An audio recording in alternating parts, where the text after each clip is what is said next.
بسم اللہ الرحمن الرحیم۔ میرے عزیز وطنوں، السلام علیکم۔ آج کا موضوع میں نے تھوڑی لوگوں کی دلچسپی کے حوالے سے، وکالت کے پیشے کے حوالے سے لیا ہے، اور میں چاہوں گا کہ اپنے تجربات جو میں اس پیشے کے اندر رہ کے پروفیشنلی کام کرتا رہا ہوں اس کے متعلق تھوڑا سا آپ لوگوں کے ساتھ گفتگو کروں۔ میرے عزیز ہم وطنوں، وکالت کا جو پروفیشن ہے وہ بنیادی طور پہ لینڈ لارڈ اور بڑے لوگوں کے نام سے منسوب رہا۔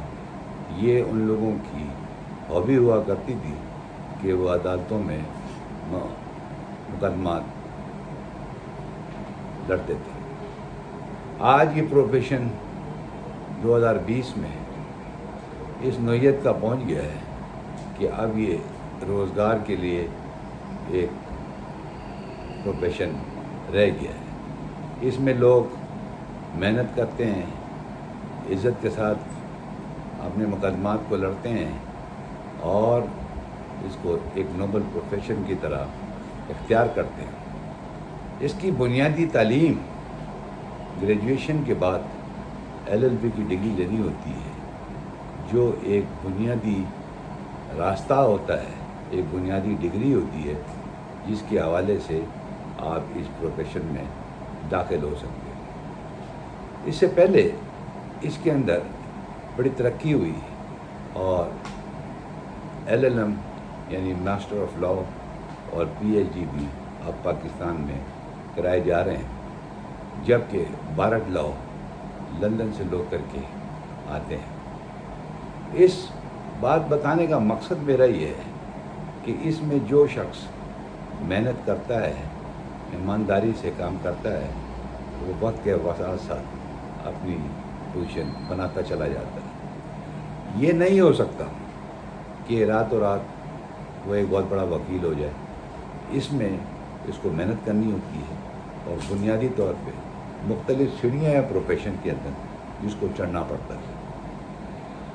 جب آپ وکالت کر لیتے، لاء کی ڈگری لے لیتے ہیں، تو پھر ہمارے یہاں بار کونسلز ہیں جہاں پہ آپ کو درخواست دینی ہوتی ہے کہ مجھے رجسٹر کر لیا جائے کہ میں وکیل بنوں۔ اس کی کچھ ریکوائرمنٹس ہوتی ہیں جس میں اینٹی ٹیسٹ بھی ہے اور کریکٹر سرٹیفکیٹس ہیں، ڈومیسائلز ہیں اور دیگر ڈگریز کے ساتھ ویریفیکیشن وغیرہ ہوتی ہیں۔ اگر آپ اینٹی ٹاسک پاس کر لیں اور انٹرویو آپ کو کوالیفائی کر لیں تو آپ کو ڈسٹرکٹ کورٹ لیول کا لائسنس دے دیا جاتا ہے، جو کہ ابتدائی لائسنس ہوتا ہے۔ اس سے آپ ڈسٹرکٹ بار ایسوسیشن میں ممبرشپ لے سکتے ہیں اور آپ ڈسٹرکٹ لیول پہ وکالت کا کام شروع کر سکتے ہیں۔ اس کا وقت وکالت کا تقریباً 2 سال کا تجربہ آپ کو وہاں کرنا پڑتا ہے، کسی استاد کی زیر نگرانی، یعنی جس کے ساتھ آپ نے لائسنس لیا ہے، اپرنٹسشپ کی ہے 6 مہینے کی، اس کے ساتھ وکالت کریں، یا لائسنس ملنے کے بعد آپ انڈیپینڈنٹ کر سکتے ہیں۔ لیکن وکالت سے پہلے آپ کو اپنے سینئر کے ساتھ 6 مہینے اپرنٹسشپ کرنی پڑتی ہے، جس کے بعد آپ وہ سرٹیفکیٹ آپ کو دیتے ہیں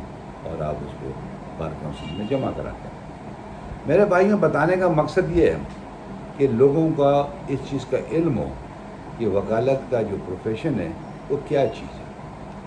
بنیادی طور پہ ہائی کورٹس ہیں، سپریم کورٹ ہیں، ان سب کے ایک وقت تعین کیا گیا ہے کہ کتنے عرصے بعد آپ ہائی کورٹ کے وکیل بن سکتے ہیں اور کتنے عرصے بعد آپ سپریم کورٹ کے وکیل بن سکتے ہیں۔ اس کے لیے ججمنٹ اور فیصلوں کی ریکوائرمنٹ ہوتی ہے، جس میں عدالتوں میں آپ مقدمے لڑتے ہیں، ان کے جو فیصلے ہیں ان کو آپ کو جمع کرانا پڑتا ہے۔ اگر ہم اس کو اس انداز سے دیکھیں کہ ڈسٹرکٹ کورٹ میں جو وکیل صاحب وکالت کے پیشے میں آئے، ان کو کم سے کم 2 سال لگانے پڑتے ہیں، اس کے بعد وہ ہائی کورٹ کے لائسنس کے لیے اپلائی کر سکتے ہیں، اور ہائی کورٹ کے لائسنس کے لیے ان کو مقدمات کی تفصیل دینی پڑتی ہے جو انہوں نے ڈسٹرکٹ کورٹ میں مقدمے لڑے۔ اسی طرح سے ان کا انٹرویو ہوتا ہے اور وہ ہائی کورٹ کے وکیل بن جاتے ہیں۔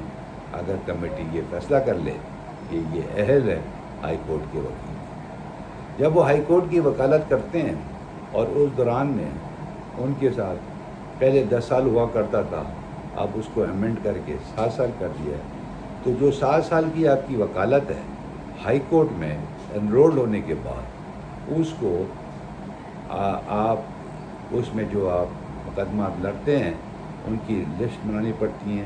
اس میں 2 صورتیں ہیں، ایک رپورٹنگ کیسز ہیں جو کتابوں میں قانون کی جو منتھلی وائز کتابیں چھپتی ہیں ان میں ان کیسز کا ریفرنس ہوتا ہے اور پرنٹ ہوتی ہے۔ اسی طرح سے جب آپ اس مقدار کے مقدمات اور اس کوالٹی کے مقدار کا کیسز جب لڑتے ہیں اور وہ ایز اے پریسیڈنٹس رپورٹ ہو جاتی ہیں، تو پھر آپ 7 سال کے بعد سپریم کورٹ کو درخواست دے سکتے ہیں کہ سپریم کورٹ بار کونسل کو درخواست دے سکتے ہیں تھرو پاکستان بار کونسل کہ وہ آپ کو سپریم کورٹ کا انرولڈ وکیل رجسٹر کر لیں۔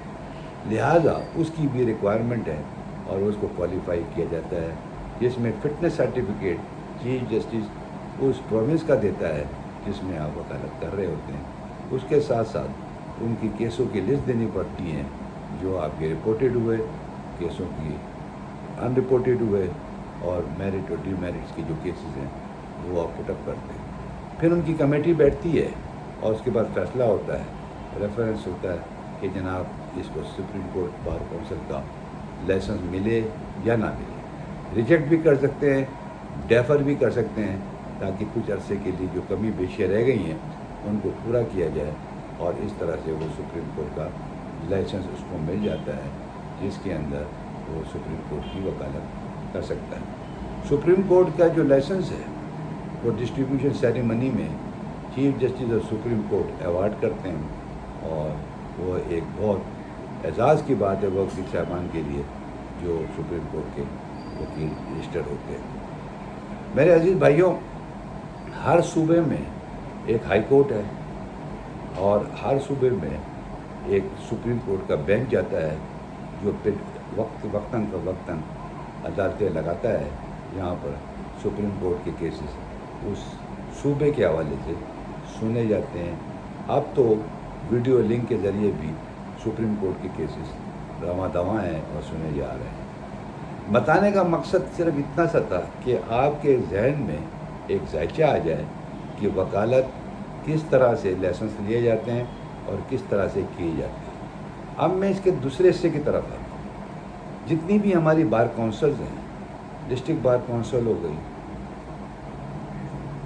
پروونسز بار کونسلز ہو گئی ہیں جہاں پر انرولمنٹ ہوتا ہے، رجسٹریشن ہوتا ہے، اس کے بعد ہائی کورٹ بار ایسوسیشنز ہو گئیں اور سپریم کورٹ بار ایسوسیشن۔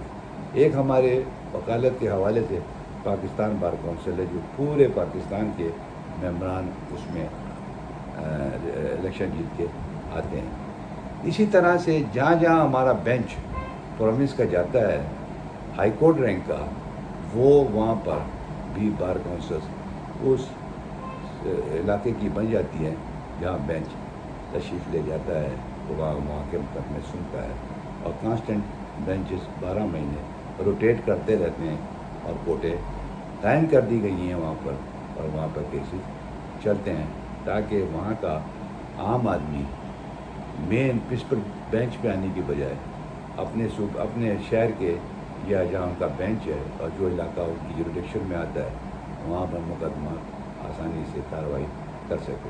ورنہ پہلے تو یہ ہوتا تھا کہ لوگوں کو راتوں رات سفر کرنا ہوتا تھا، عدالتوں میں پہنچنے میں بڑی دقت ہوتی تھی، ہوٹلوں میں کمرے لینے پڑتے تھے، اخراجات بہت بڑھ چکے تھے، اور مقدمات میں ان کو تاریخ پہ حاضری کی وجہ سے بہت اخراجات دینے پڑتے تھے۔ لہٰذا وقت کے ساتھ ساتھ تکالیف کو دور کیا گیا اور جوڈیشری کو اس قابل کیا گیا کہ وہ مقدمات کی تیزی سے سنتا کارروائی کر سکے۔ لیکن یہ ایک الگ پہلو ہے، آیا وہ کارروائیاں ہو رہی ہیں یا نہیں ہو رہی۔ اسی طرح سے جب وکالت کا پیشے پہ ہم جاتے ہیں تو ان بار کونسلز کا جن کا میں نے ذکر کیا، ان کے الیکشنز ہوتے ہیں، کچھ الیکشنز ہر سال ہوتے ہیں اور کچھ الیکشن 4 سے 5 سالوں کے بعد ہوتے ہیں۔ اسی طرح سے یہ سلسلے چلتے چلے جا رہے ہیں اور وکیل صاحبان کی تعداد روز روز بڑھتی جا رہی ہے. اور اب یہ پیشہ میں نے جیسے پہلے کہا روزگار کے حوالے سے ہے, اور اس میں نوابین اور لینڈ لارڈس اور بڑے بڑوں کی جو ہابی ہوا کرتی تھی وہ ختم ہو گئی. لیکن یہ بات میں آپ کو باور کرانا چاہتا ہوں کہ وکالت کا پیشہ بڑا عظیم پیشہ ہے. اس کے اندر بڑی احترام اور عزت ہے. قانون کا ایک وزڈم ہے. جن وکیلوں کو اس سے محبت ہے وہ پوری زندگی اپنی سینیورٹی کے لحاظ سے وہ اس کو کتابوں کا مطالعہ کرتے رہتے ہیں, اور روز ایک نہ ایک چیز نئی سامنے آتی ہے جس کو پڑھنے بغیر اس کو سمجھنا بڑا مشکل ہوتا ہے. لہذا اچھے وکیل کے لیے یہ بہت ضروری ہے کہ وہ اپنے آپ کو اپڈیٹ رہے. اب قانون کی ہم جب بات کرتے ہیں اور وکالت کو اس سے دیکھتے ہیں تو یہ بات سامنے آتی ہے کہ جتنا بھی ہمارا معاشرہ ہے جس کے اندر ہم لوگ رہتے ہیں, اور جتنے بھی طبقات ہیں اور جتنے بھی پروفیشن ہیں, ان سب کے لیے کوئی نہ کوئی ضابطہ بنایا گیا. کچھ حکومتی اور کچھ اٹونومس باڈی اور کچھ کارپوریشن. معنی یہ ہوئے کہ ہر ایک کے کوئی نہ کوئی بائی لاز ہے, اور اگر کوئی شخص ان سے تکلیف میں آتا ہے یا ان بائی لاز کی وائلیشن ہوتی ہے تو اس کے پاس ایک راستہ ہے جس کی وجہ سے وہ کورٹ آتا ہے اور وکیل صاحب کو انگیج کرتا ہے اور اپنے مقدمے کی پیروی کرتا ہے تاکہ اس کو ریلیف مل سکے. اور یہ بنیادی حق ہے ہر پاکستانی شہری کا کہ اس کو اپنی تکلیف کی دور کرنے کے لیے کورٹوں سے رجوع کر سکتا ہے. لہٰذا یہ عدالتی نظام اور یہ وکالت دونوں ایک دوسرے کے ساتھ جڑے ہوئے ہیں. اس کی ایک اور بھی وجہ ہے کہ جتنے ججز صاحبان ہر صوبے میں ڈسٹرکٹ کورٹ لیول پہ یا ہائی کورٹ لیول کے اوپر ایلیویٹ ہوتے ہیں یا ایگزام پاس کر کے آتے ہیں, وہ تقریباً سارے وکیلوں سے ہوتے ہیں. لیکن ہائی کورٹ میں ایک پرسنٹیج ہے جس کے تحت وکیل صاحبان ہائی کورٹ کے جج بنتے ہیں, اور کچھ نیچے سے یعنی ڈسٹرکٹ لیول سے جو ججز میچور ہو جاتے ہیں اپنی سروس لیول پہ, اور ان کی آؤٹ پٹ اس قابل ہوتی ہے کہ وہ ہائی کورٹ میں ایلیویٹ ہو جائیں, تو ان کو کنسیڈر کیا جاتا ہے اور اس کے بعد chief justice of supreme court اس کی اپروول دیتے ہیں, اور وہ کمیٹی کے اندر جاتا ہے جہاں پر طے کیا جاتا ہے کہ ان کے کاغذات اور ان کا ریکارڈ یہ بتاتا ہے کہ ان کو ہائی کورٹ کا جج ایلیویٹ کر دیا جائے. اس کے بعد وہ سمری پرائم منسٹر صاحب کے پاس جاتی ہے, وہ اس سمری کو دیکھتے ہیں, چیک کرتے ہیں, اور اس کے بعد وہ پریزیڈنٹ کے پاس نوٹیفیکیشن سائن ہونے کے لیے چلا جاتا ہے. اگر اس سمری میں پریزیڈنٹ آف پاکستان دستخط کر دیں تو اس کے بعد ان کو ایلیویٹ کر دیا جاتا ہے انڈر دا اوتھ.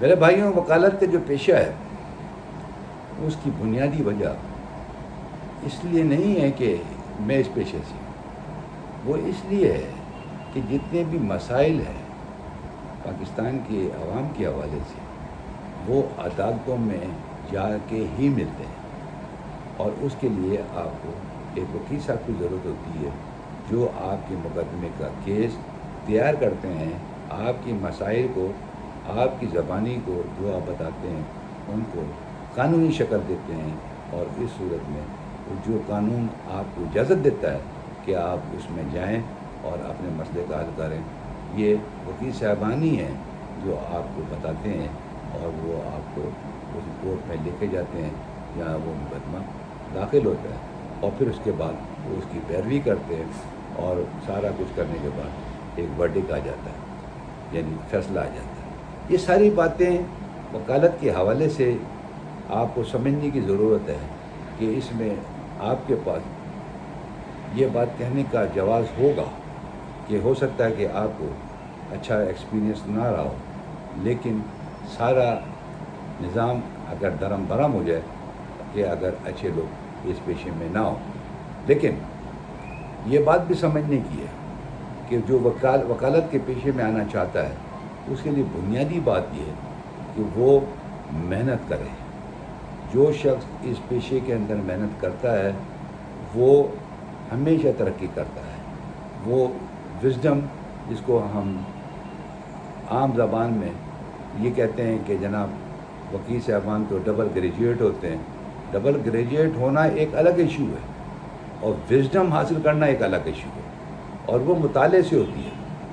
آپ آج کے دور میں ہم یہ دیکھتے ہیں کہ انٹرنیٹ ہے, ٹویٹر ہے, فیس بک ہے, انسٹاگرام ہے, اس کے اوپر انفارمیشن گیدر کرتے ہیں. ایسا وکالت کے پیشے میں کرنا بہت مشکل ہے, کیونکہ جب آپ ڈرافٹنگ کرتے ہیں, جب آپ مقدمہ بناتے ہیں, تو اس کے اندر آپ کو قوانین کو مد نظر رکھنا پڑتا ہے.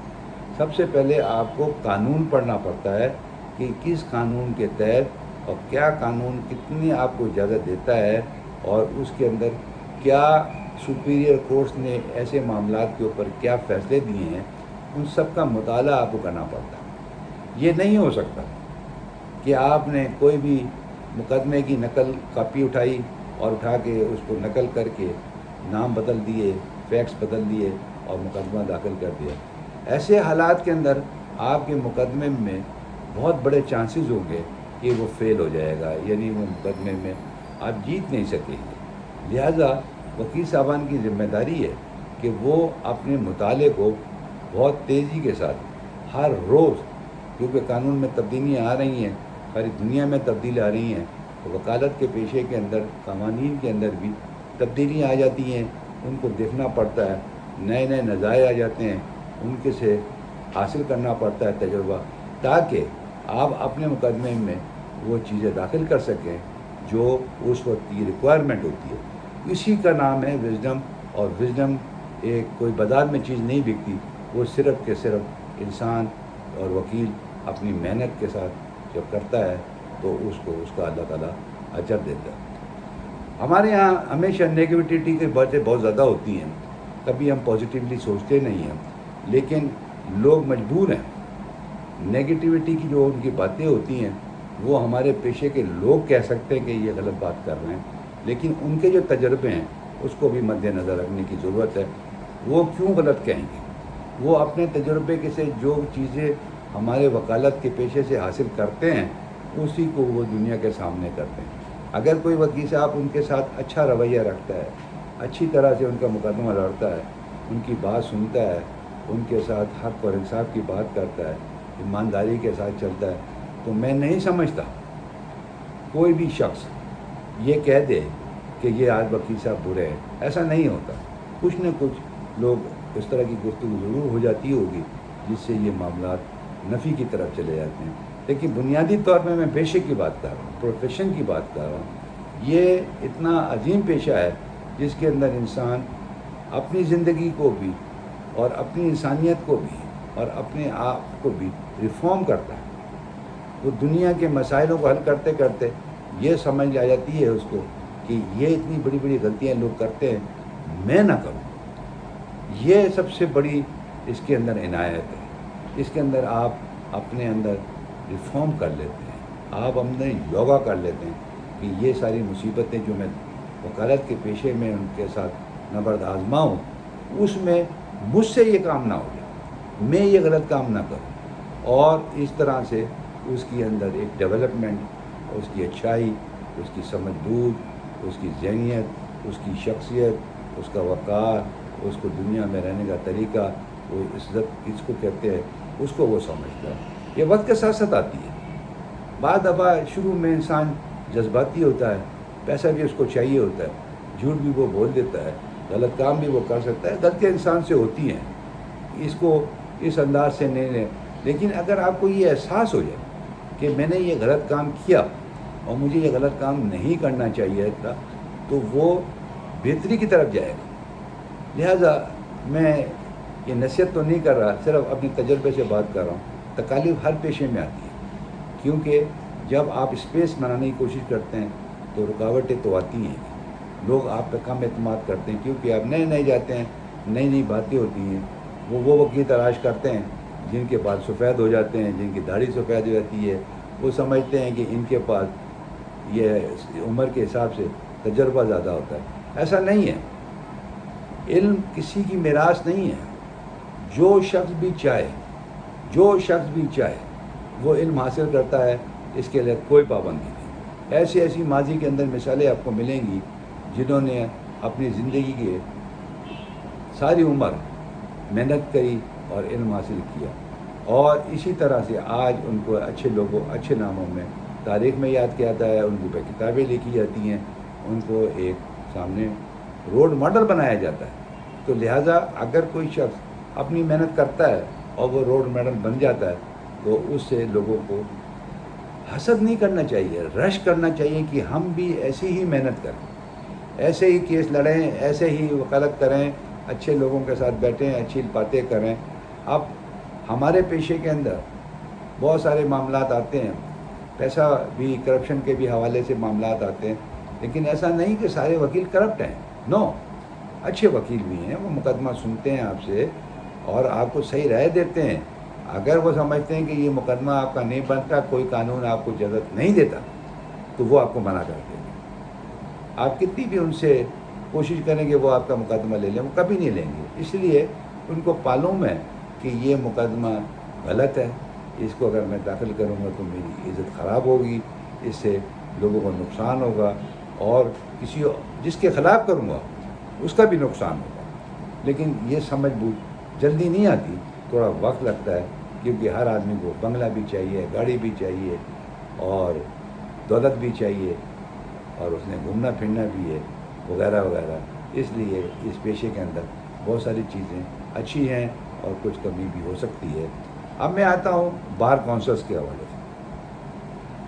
یہ بار کونسلس کے جو الیکشنز ہوتے ہیں، ڈسٹرکٹ بار کونسل لے لیں آپ، اور جو بڑے سٹیز ہیں جیسے کراچی، لاہور، پشاور اینڈ کوٹا، ان کے جو الیکشنز ہیں اگر آپ ان کے متعلق سنیں گے تو اس میں بہت اخراجات آتے ہیں۔ آج اگر کسی بھی بار ایسوسیشن کے، بڑی بار ایسوسیشن کے، اگر کوئی بھی الیکشن اگر آپ دیکھیں تو ان کے جو اخراجات ہیں وہ کروڑوں میں آتے ہیں۔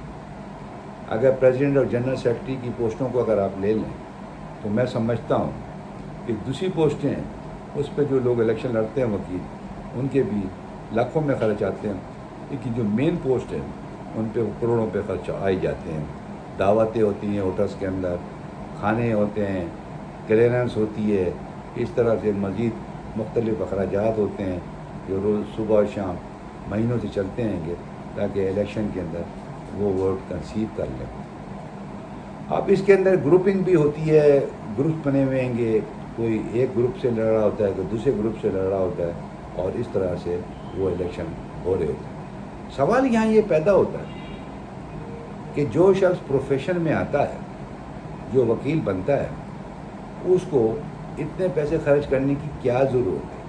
اگر وہ اس قابل ہے اور اس کو اللہ نے اس اہل بنایا ہے اپنے معاشرے کے اندر، اپنی کمیونٹی کے اندر، کمیونٹی سے میری مراد ہے وکلا کمیونٹی کے اندر، تو اس کو اتنے پیسے خرچ نہیں کرنے چاہیے۔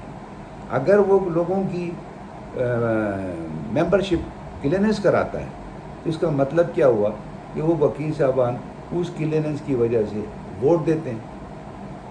اور ایسی بات اگر آپ دیکھیں گے تو محسوس یہ ہوگا کہ کیا وکلا حضرات بھی یہ کام برداشت کر سکتے ہیں کہ ان کی وکالت وہ 12 مہینے کرتے ہیں اور کینڈیڈیٹ ان کی کلیئرنس کراتے ہیں۔ میں اس کو تنزیہ بات نہیں کر رہا، میں آپ کو حقیقت بتا رہا ہوں۔ ہم اپنے آپ کو کس طرح سے ایکسپوز کرتے ہیں؟ اپنے عمل سے کریں گے نا۔ اور اسی طرح سے ہمارے یہاں کرپشن کے بڑے نعرے لگائے جاتے ہیں۔ تو یہ جو بار ایسوسیشن ہے اور ان کے جو عہدیدار ہیں وہ اتنے پیسے کیوں خرچ کرتے ہیں؟ آج کے دور میں بڑی محنت سے پیسے کمائے جاتے ہیں، وہ اپنے ان الیکشنز کے اوپر اتنے پیسے کیوں خرچ کرتے ہیں؟ اس کی مین وجہ کیا ہوتی ہے؟ وہ یہ ہوتی ہے کہ وہ گورنمنٹ کی نظر میں آ جاتے ہیں۔ گورنمنٹ ان کو بڑے بڑے کیس گورنمنٹ کے وہ دینا شروع کر دیتی ہے تاکہ یہ بار ایسوسیشن ان کی حمایت کرے، اور اس طرح سے وہ گورنمنٹ کو کمپنسیٹ کرتے ہیں۔ اگر کوئی پولیٹیکل پارٹی کا نمائندہ الیکشن جیت کے پریزیڈنٹ یا جنرل سیکرٹری بن جاتا ہے تو اس کو کوشش ہوتی ہے کہ کوئی نہ کوئی اس کو عہدہ مل جائے گا، یا وہ ہائی کورٹ کا جج بن جائے گا، یا اس کو اتنی مراد مل جائیں گی جس سے وہ جو خرچ کرتا ہے وہ اس سے زیادہ اس کو چیزیں مل جائیں گی، اور اس طرح سے وہ اپنی زندگی کا اسٹیٹس جو ہے اس کو ہمیشہ کی طرح بڑھاتا جائے گا۔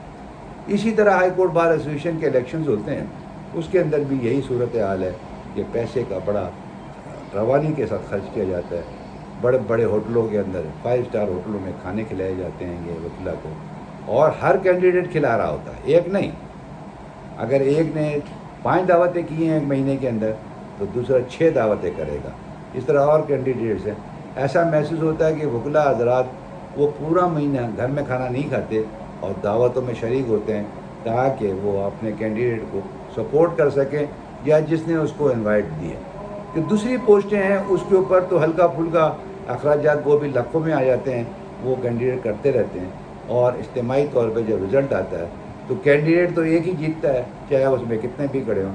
لیکن بنیادی طور پہ یہ سمجھنے کی ضرورت ہے کہ یہ صورتحال کتنی گمبھیر ہے وکالت کے پیشے میں۔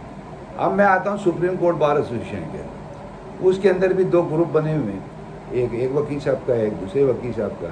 وہ پورے پاکستان کے اندر الیکشن ہوتے ہیں، ان کے اندر وہ ہوائی جہازوں کے اندر ہر جگہ دورے کر رہے ہوتے ہیں، ہر جگہ دعوتیں ہو رہی ہوتی ہیں۔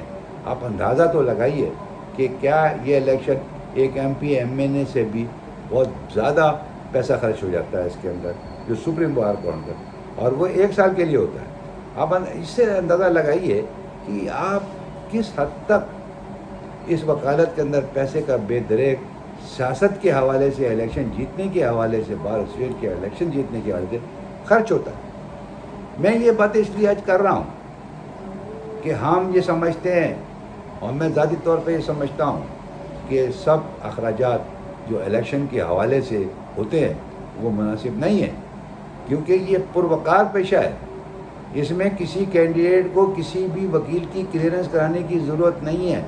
اگر یہ کوئی کام کرتا ہے تو میری نظر میں وہ غیر مناسب کام ہے، اللیگل ایکٹ ہے۔ یہ ایک انہوں نے رواج بنا دیا ہے کہ وکیلوں کی کلیئرنس کراتے ہیں اور اس کو پرچی دے دیتے ہیں تاکہ وہ اس کو ووٹ دے کہ میں نے ابھی کلیئرنس کرائی ہے 2000 روپے کی، آپ اس کے بدلے میں مجھے ووٹ دیں۔ یہ جو معاشرے کے اندر ہو رہا ہے اور جو کچھ بھی بار ایسوسیشن میں آ رہا ہے، اس میں فرق کیا ہے؟ اس میں آپ اس کی جیب میں کھانے ڈال رہے ہیں، اس کی جیب میں رسیدیں ڈال رہے ہیں ان کی جیب میں، اور وہ ساری چیزیں دے رہے ہیں جو ایک جگہ نہیں ہونی چاہیے۔ اس سے وقار گرتا ہے، اس سے انسانی سوچ خراب ہوتی ہے، لوگوں کے سامنے انسان اچھا نہیں محسوس کرتا۔ لیکن کیا کریں، ہمارے یہاں روایت پڑ چکی ہے، ہمارے وکلا اسی میں خوش ہیں، یہی کرتے ہیں، اسی طرح سے ووٹ مانگتے ہیں، اسی طرح سے کمپین کرتے ہیں اور اسی طرح پیسے خرچ کرتے ہیں۔ تو جب یہ اخراجات اور پیسے تو آئیں گے کہاں سے؟ تو ماشاءاللہ سے عوام جو ہے وہ ان کو فیس دیتی ہے، فیس دینا گناہ نہیں، جائز بات ہے۔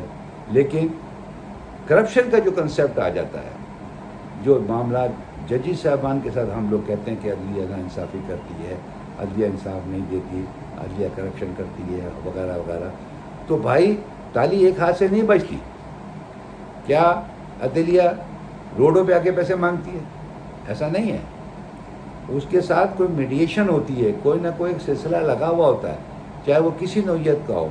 تو اگر وکلا حضرات اس میں انوالو ہوں گے اور اس کے ساتھ وہ ججز کے ساتھ یہ کام کریں گے تو آپ ان وکلا کو کوئی اور نام دیجئے، وہ وکلا کے کہنے کے قابل بھی نہیں ہے۔ بالکل میں ان کو اچھا نہیں سمجھتا کہ وہ وکلا یہ کام کریں جس میں وہ ججی سے مل کے اور پیسے دے کے یہ سلسلے کرتے رہیں گے۔ لیکن میں پھر بار بار کہہ رہا ہوں، ان کی تعداد بہت کم ہے، زیادہ وکلا ایسی کام نہیں کرتے۔ وہ میرٹ پہ مقدمہ لڑتے ہیں، اپنی وزڈم سے لڑتے ہیں، اپنی محنت سے لڑتے ہیں اور قانونی جنگ لڑتے ہیں۔ لیکن کیا کیا جائے، جہاں پر ایسے لوگ ہوتے ہیں وہ لڑائی جھگڑے کی بھی باعث بنتے ہیں۔ ہمارے بار ایسوسیشن کے بعد عموماً لوگوں کے درمیان، وکلا اور پبلک کے درمیان لڑائی جھگڑے ہوتے ہیں، لیکن وہ یہ نہیں سمجھتے کہ وکالت کے جو پیشہ ہے اس کی جو مین سٹریم لائن ہے وہ بڑی ٹاپ کی ہے۔ اس کی سب سے بڑی وجہ ہے کہ پورا پاکستان کا جو معاشرہ ہے اس کا سارا دار و مدار ان جوڈیشری کے اوپر ہے۔ آپ پارلیمنٹ میں دیکھ لیجئے، آپ لیڈرز کو دیکھ لیجئے، جب بھی ان کے اوپر کوئی پرابلمس آتی ہیں آئیں، وہ وکلا آزاد کے پاس جاتے ہیں، مقدمے داخل کرتے ہیں، ڈیمیجز کے کیسز داخل کرتے ہیں، ڈیفیمیشن کے کیسز داخل کرتے ہیں، سوٹس فائل کرتے ہیں، مرڈر کیسز کے اندر بیلے کراتے ہیں، نیب کے کیسز میں جاتے ہیں، الگ الگ جتنے مرضی آپ کر لیں، جتنے مرضی آپ معاشی زندگی کے اندر دیکھ لیں، ہر زاویہ زندگی کا ڈائیورٹ کرتا ہے وکیل کی طرف۔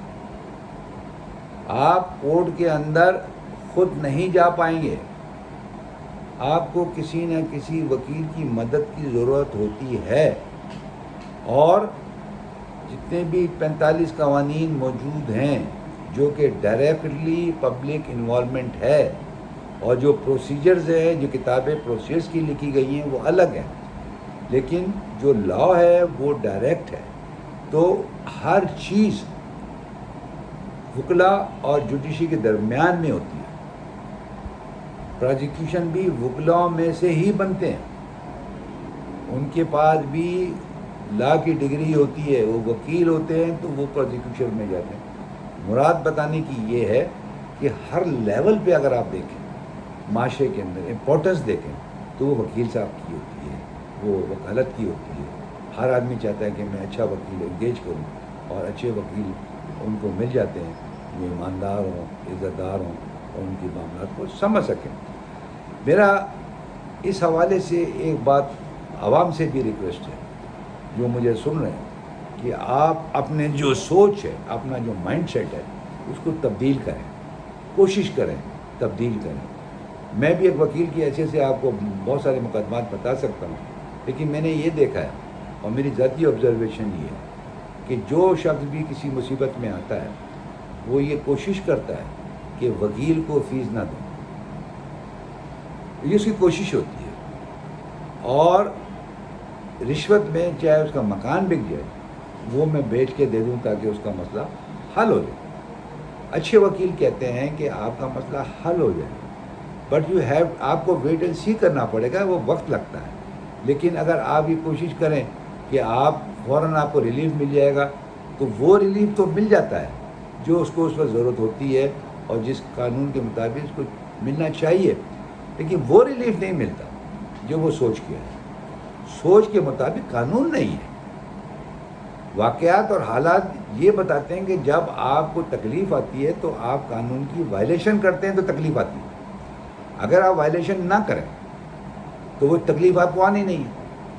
آپ خدا نہ خواستہ کسی کا قتل کر دیتے ہیں، اس کا معنی کیا ہوا ہے کہ آپ نے قانون کی وائلیشن کی ہے۔ جو سیکیورٹی میجرز اور لوگوں کی انسانی زندگی بچانے کے لیے قوانین رائج ہیں پاکستان کے اندر، جب آپ اس کی وائلیشن انٹینشنلی اور ان انٹینشنلی کرتے ہیں تو اس کے اندر آپ اس سے مبرہ نہیں ہے۔ قانون اپنی حرکت میں آئے گا، پولیس اپنی حرکت میں آئے گی، آپ کو گرفتار کرے گی، آپ کے ساتھ قانونی کارروائی کرے گی، اور آپ کا فیصلہ جو لینا ہوتا ہے پولیس کو انویسٹیگیشن کے بعد وہ عدالت سے لینا ہوتا ہے، اس سے پہلے وہ آپ کو سزا نہیں دے سکتے۔ اب اس کے بیچ میں آپ ایسے آدمی کے پاس جاتے ہیں جس کو وکیل کہتے ہیں، آپ اس سے آپ یہ امید کرتے ہیں کہ آپ نے قتل کر دیا اور وہ آپ کو اس سے کیس سے بری کرا دی جائے، تو یہ اللہ کے قانون کی خلاف ورزی ہے۔ حد کا جو قانون ہے وہ اللہ کا بنایا ہوا ہے، قصاص اللہ کا بنایا ہوا ہے، آپ اسے کیسے بچ سکتے ہیں؟ یس، اس کے اندر جو آپشنز دیے گئے اس کے اوپر دیکھا جاتا ہے، اس میں سمجھایا جاتا ہے کہ بھائی آپ غلط کام جو ہو گیا آپ سے، اس کا ازالہ ہے، اس ازالے کی طرف جائیں، نہ کہ آپ اس کو اپنے۔ تو یہ وکیل کی جو خوبی ہے اور جو وہ بتانا چاہتا ہے، اس کو ہمارے لیٹیگنٹ پبلک جن کے مقدمات ہوتے ہیں وہ سننے کے لیے تیار نہیں ہوتے۔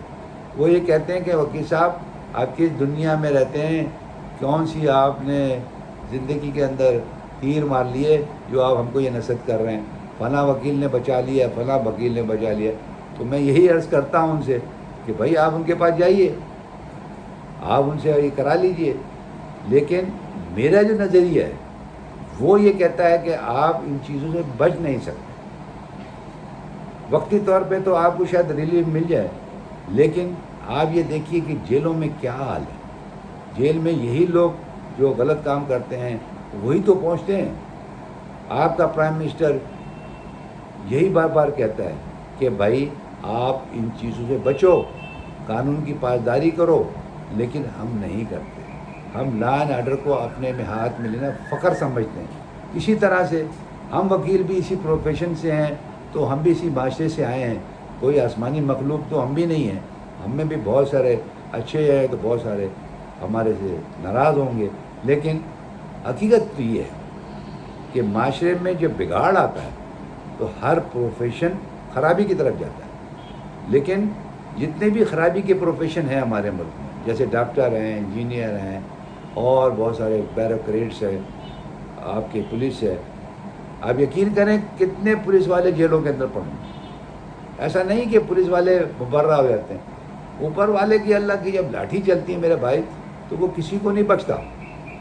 وہ ہارے کا حساب کرتا ہے. وہ اس طرح کرتا ہے کہ اللہ تعالیٰ سے توبہ کرنی چاہیے کہ ہمارا انصاف نہ کرے. اس کا انصاف تو پکا پکا وزن کے حساب سے ہے، کوئی کمی بیشی نہیں ہو سکتی. ہر چیز اس کو پتہ ہے، ہر طرح سے وہ حساب کرتا ہے.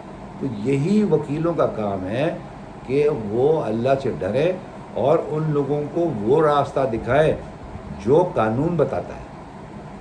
ان کو وہ راستے نہ بتائیں کہ جعلی کاغذ بنا لو، کسی کی پراپرٹی کھا لو. وکیل کو سارے ہنر پتہ ہے. ڈاکومنٹیشن تو وکیل کا کام ہے، پارٹیز کا تو کام نہیں ہے. لیکن وہ لوگ جو ایسے وکیلوں کی صحبت میں بیٹھتے ہیں وہ ٹرین ہو جاتے ہیں. ان کو بہت ساری چیزیں تو ویسے ہی ذہنی اختلاع ہوتی ہے، اس کے بعد قانونی جو بیگ مل جاتا ہے اس کے تحت وہ لوگوں کے ساتھ جال سازیاں کرتے ہیں، لوگوں کے ساتھ فراڈ کرتے ہیں. تو یہ پروفیشن ہم کو اجازت نہیں دیتا ہم ان چیزوں کو کنڈیم کریں. پروفیشن کا یہ معنی نہیں ہے کہ آپ غلطی کی ہوئی جو لوگ غلط کر کے آ رہے ہیں ان کو اس قابل کر دیں کہ وہ مزید غلطیاں کریں. نہیں، آپ ان کی وکالت کریں، بالکل کریں، میں تو اس کے خلاف نہیں ہوں. لیکن ان کو یہ بتائیں کہ آپ نے غلط کیا ہے، یہ قانون آپ کو اجازت نہیں دیتا. میں کوشش کروں گا کہ آپ کو سزا کم ہو جائے، لیکن جب آپ کہتے ہیں میں آپ کو بری کرا دوں گا، وہ تو شیر ہو جاتا ہے. چوری کرنے کے بعد ڈاکہ ڈالنا تو کوئی بڑی بات نہیں ہے، اس کا ضمیر مر جاتا ہے. اسی طرح سے وکلا کو بھی اس چیز کا احساس ہونا چاہیے کہ پیسہ ہی سب کچھ نہیں ہے. کیونکہ میں جانتا ہوں کہ جب آدمی مرتا ہے تو سب چیز دنیا میں چھوڑ جاتا ہے. کوئی ساتھ لے کے کوئی شخص تو وکیل کیسے لے جائے گا، وہ بھی یہیں چھوڑ جائے گا. ایسے میں نے بڑے سینئر وکلا دیکھے جن کے مرنے کے بعد ان کے گھر کے حالات بہت خراب ہو گئے، بہت خراب ہو گئے. یقین جانیے میرے پاس الفاظ نہیں ہیں، میں پرسنلی جانتا ہوں. لیکن وہ وکلا کو بھی میں جانتا ہوں جنہوں نے ایمانداری کے ساتھ زندگی گزاری، اچھے انداز سے لوگوں کے ساتھ کاروبار کیا، اچھے انداز میں کام کیا، اچھے انداز میں لوگوں کو راہ راست پہ لائے، راستہ دیا ہے. اور ریفارمر بھی ہیں. ہمارے پرانے سینئر وکلا جو ابھی زندہ بھی ہیں، بڑے عمر ہو گئی ہے ان کو، وہ آج بھی یہی نصیحت کرتے ہیں، آج بھی یہی بتاتے ہیں کہ بیٹا یہ کام مت کرو. لیکن ہم لوگ اس کو تسلیم کریں، ان کی بات کریں، ان کے تجربے کو مانیں، تو پھر تو کوئی اچھائی کی بات ہو سکتی ہے. لیکن میں پھر کہوں گا میں تو مایوس نہیں ہوں. میں نے اپنے زندگی کا بہت عرصہ اس پیشے میں گزارا. اللہ نے مجھے اس پیشے کے اندر بڑی عزت دی. لوگ میری عزت اس لیے نہیں کرتے کہ میں عمر رسیدہ ہو رہا ہوں، اس لیے کرتے ہیں کہ میں نے بڑی محنت کری. اور میں لوگوں کو یہی ایڈوائز کرتا تھا اور کرتا ہوں، جب تک میں زندہ ہوں میں کہتا رہوں گا کہ ٹاپ از آلویز اوپن. جو آپ اوپر کی طرف جاتے ہیں تو اوپر کوئی آپ کو روکنے والا نہیں ہے. یہ واحد پروفیشن ہے وکالت کا جس کے اندر آپ مرتے دم تک اپنی روزی کما سکتے ہیں، بشرطے کہ آپ ایماندار ہو، بشرطے کہ آپ نے عزت کمائی ہو، بشرطے کہ آپ ایک اچھی زندگی گزار رہے ہو. اس ساری چیزوں کا دار و مدار آپ کی نیت کے اوپر ہے. آپ اپنے پیشے کو کس انداز سے دیکھتے ہیں؟ کیا اس کو آپ یہ سمجھتے ہیں کہ یہ مشین بن جائے پیسہ کمانے کی، میں غلط یا صحیح ہر طرح سے پیسے کماؤں؟ یہ ممکن نہیں ہے. آپ یا تو صحیح طریقے سے کمائیں گے یا غلط طریقے کمائیں گے. اگر دونوں کو اگر آپ نے مکس کیا تو نہ آپ تتر رہیں گے نہ بٹیر رہیں گے. تو میں تو یہ کہتا ہوں کہ آپ اچھے انداز میں چلے جائیے، آپ کو روزی ملے گی. جو کچھ آپ آج کما رہے ہو اللہ نے آپ کو دینا ہے.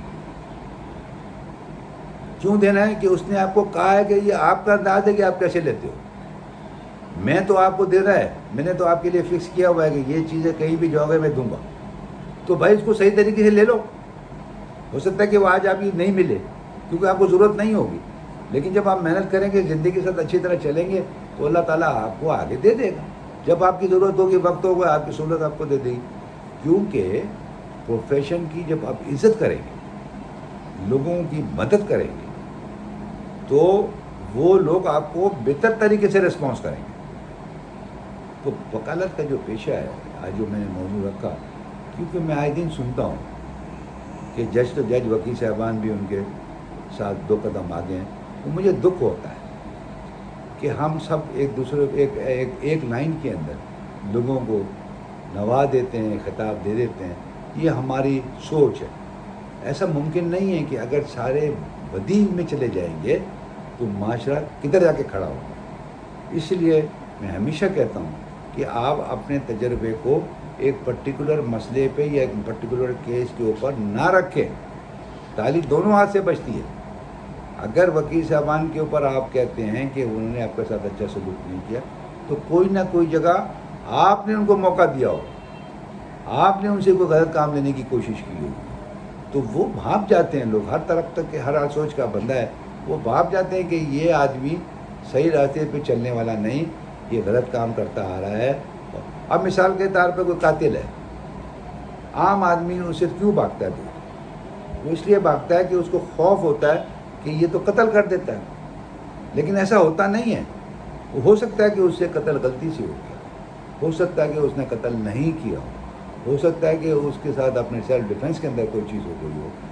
بہت سارے محرکات ہوتے ہیں, لیکن لوگوں کو نہیں معلوم ہوتا. لوگ یہی عکس کرتے ہیں کہ اس نے قتل کیا. اسی طرح سے الزام تراشی کا حساب ہوتا ہے کہ آپ اس کی تحقیق نہیں کرتے. جب تک آپ تحقیق نہیں کریں گے, اس کو نہیں سمجھنے کی کوشش کریں گے, تو صرف وہ الزام برائے الزام ہوگا. تو میں ہمیشہ لوگوں کو یہی بولتا ہوں کہ علم آپ کو دنیا میں رہنے کا طریقہ سکھاتا ہے. آج آپ علم کے ذریعے نوکریاں تلاش کرتے ہیں, لیکن آپ کو مہذب دنیا میں صرف علم ہی بناتا ہے. آپ کے اندر سادگی, انکساری, جذبہ محب وطنی, یہ سارا علم پیدا کرتا ہے.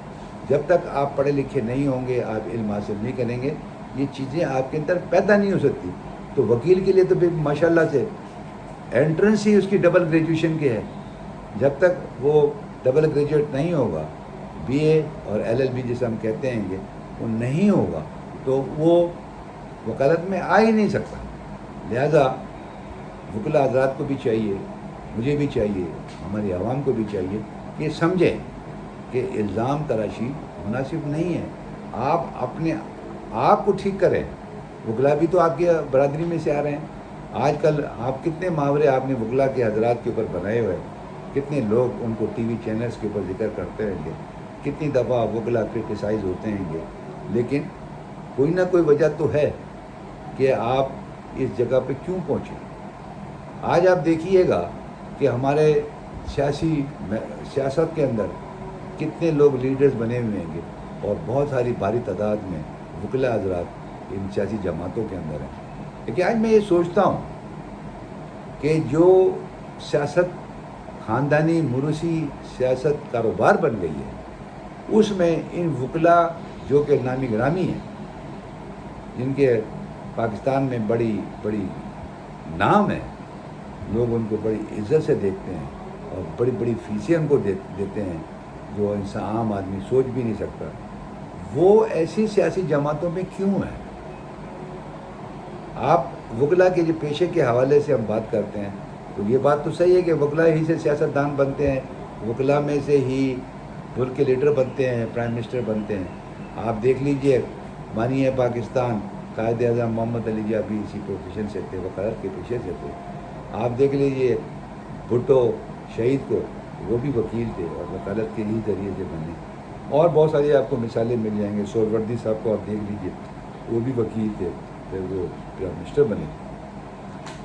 اور اسی طرح سے مختلف اوقات کے اندر, مختلف بڑے بڑے اداروں کے اندر یہ وکلا حضرات کو انگیج کیا جاتا ہے, اور ان سے وہ ساری ڈاکومنٹیشن کرائی جاتی ہے، وہ سارے باتیں اور قانونی چیزیں وہ پرووائڈ کرتے ہیں.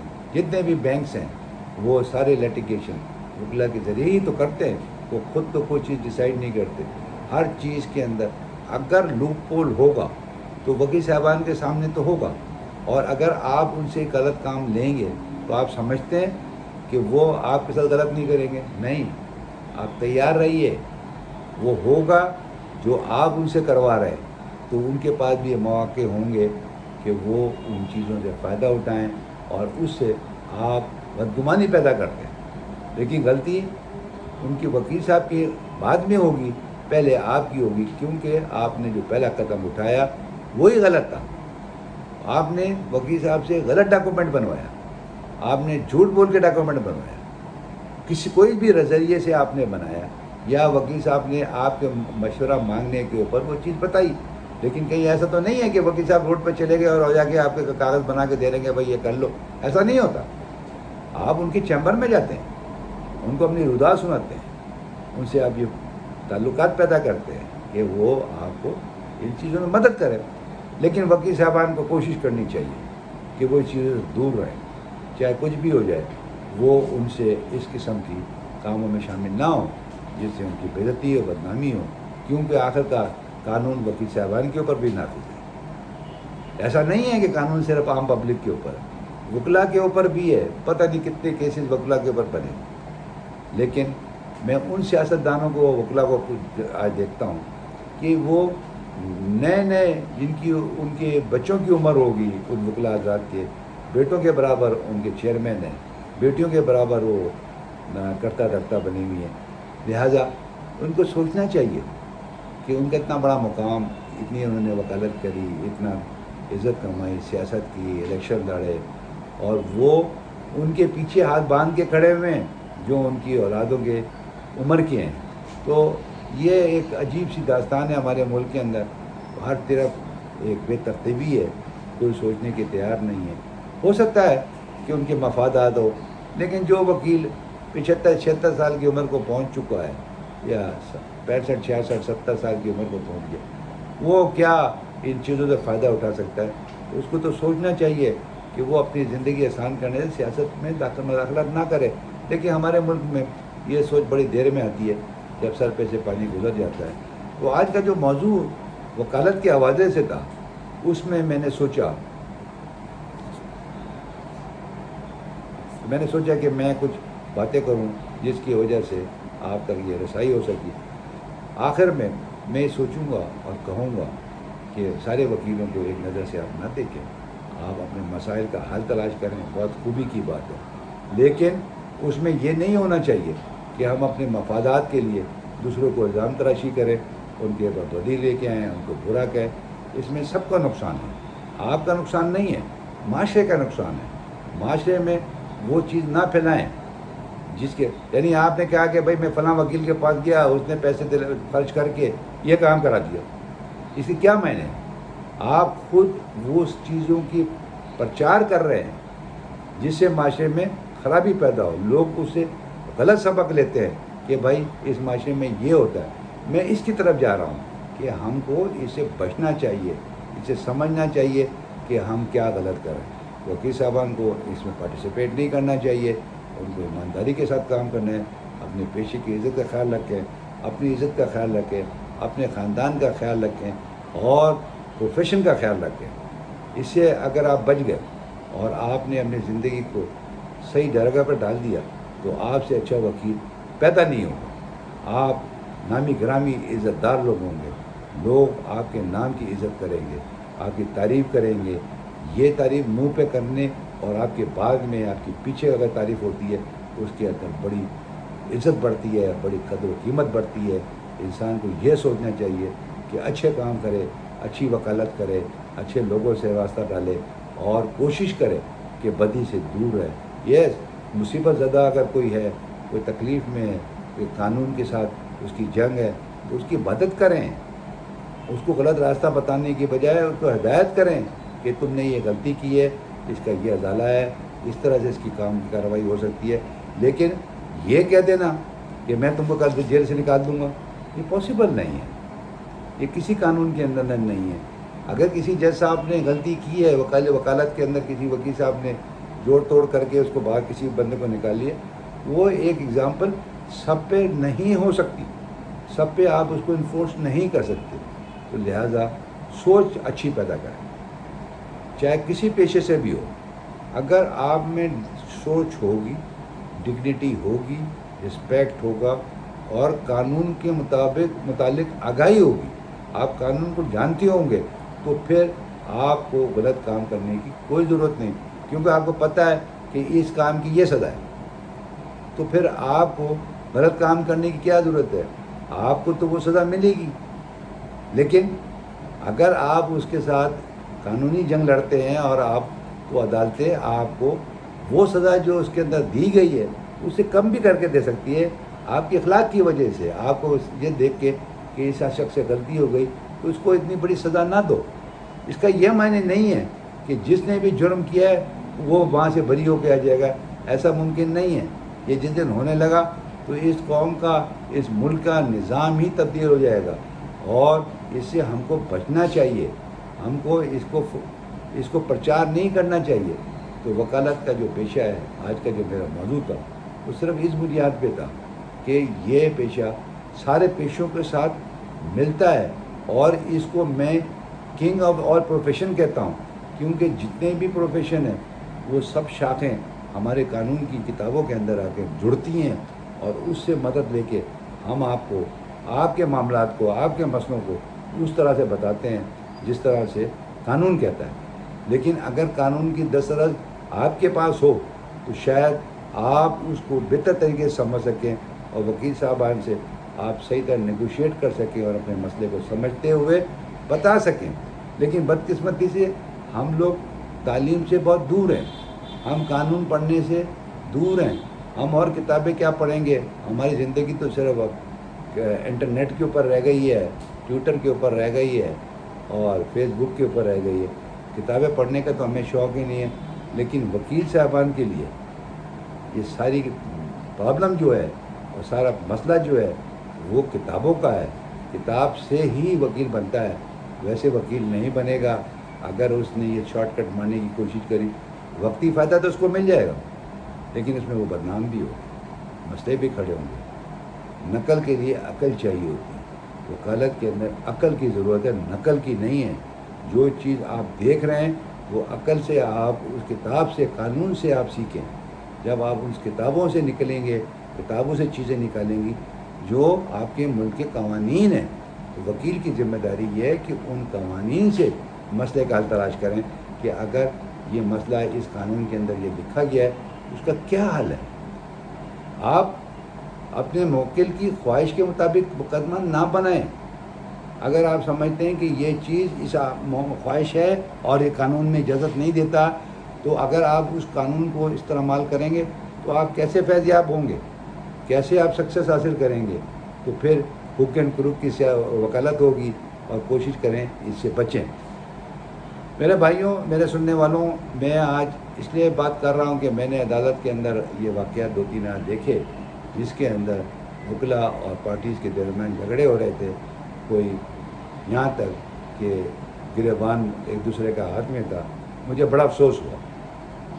میں نے دیکھا کہ یہ نوبت آ گئی ہے ہمارے پروفیشن کی کہ ہم اتنے گر گئے کہ جن وکیل جو لوگوں کے مقدمے میں ہم پیروی کرتے ہیں اس کے لوگ ہمارے گریبان میں ہاتھ ڈال رہے ہیں. کتنے افسوس ہے ہمیں وکلا حضرات کے اوپر. کیا یہ سیاست ہے؟ کس طرح سے ہم وکالت کرتے ہیں؟ اس سے ہمیں بچنا چاہیے.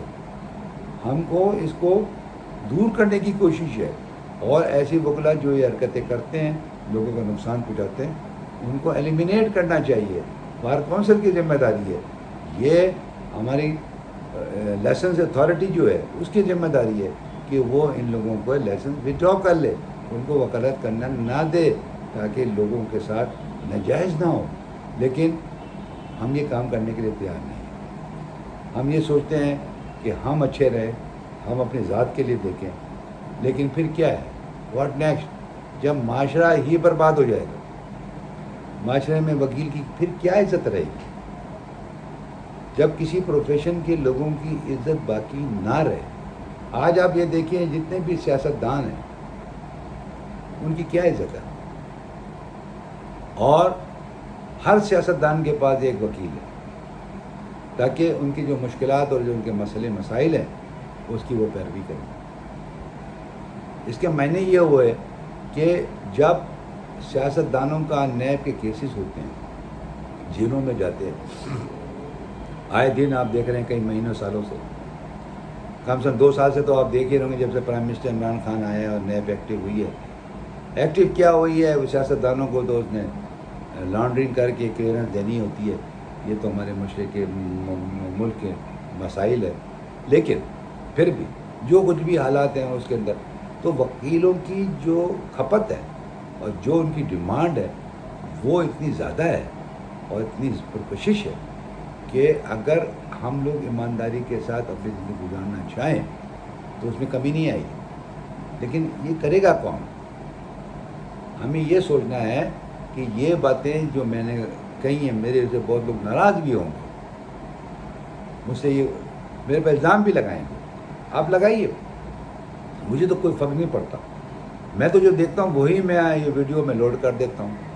یہ ایک حقیقت ہے کہ عدالتوں میں جو وکلا کا بیہیویئر ہے، جو ایٹیچیوڈ ہے لیٹیگنٹ پبلک سے، وہ اچھا نہیں ہے،